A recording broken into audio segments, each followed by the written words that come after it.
नमस्कार स्वागत आपनku मोर एई नुआ अध्याय को।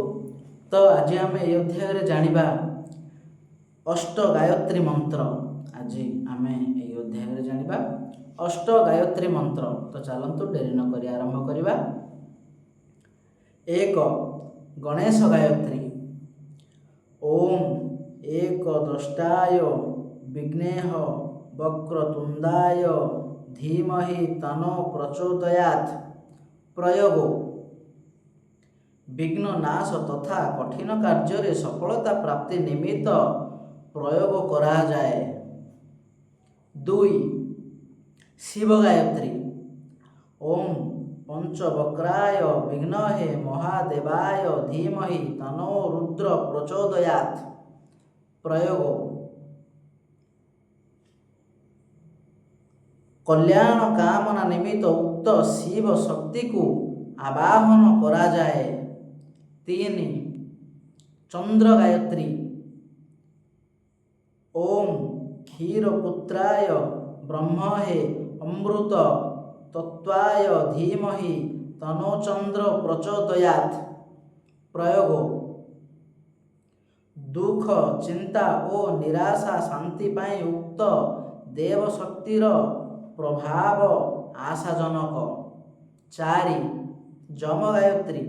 ओम सूर्यपुत्राय विघ्नहे महाकालाय धीमहि तनो जम प्रचोदयात्। प्रयोग मृत्युर निर्भरता प्राप्त करिबा पाई एहा एक लोकप्रिय साधना अटे। 5 नृसिंह गायत्री। ओम उग्र नृसिंहाय विघ्नहे वज्रनख्याय धीमहि तनो नृसिंह प्रचोदयात्। प्रयोग पराक्रम ओ पुरुषार्थ वृद्धि पाई कार्य। 6 दुर्गा गायत्री।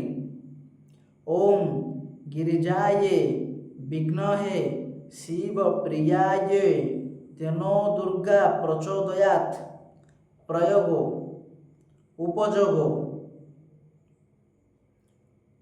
शत्रु तथा दुष्ट मानकर विनाश ओ विघ्न नाशक पाई उक्त गायत्री जप करा जाए। 7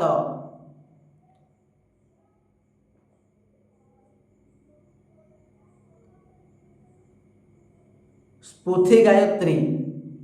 ओम पृथ्वीदेवाय विघ्नहे सहस्त्र मृत्यु धीमहि तनो पृथ्वी प्रचोदयात्। प्रयोग शिथितला दूर करी दृढ़ता आनिबा पाई जप। 8 हयग्रीव गायत्री। ओम बाणेश्वराय विघ्नहे हयग्रीवे धीमहि तनो हयग्रीव प्रचोदयात्। प्रयोग चतुर्वंशरु भय आशंका थिले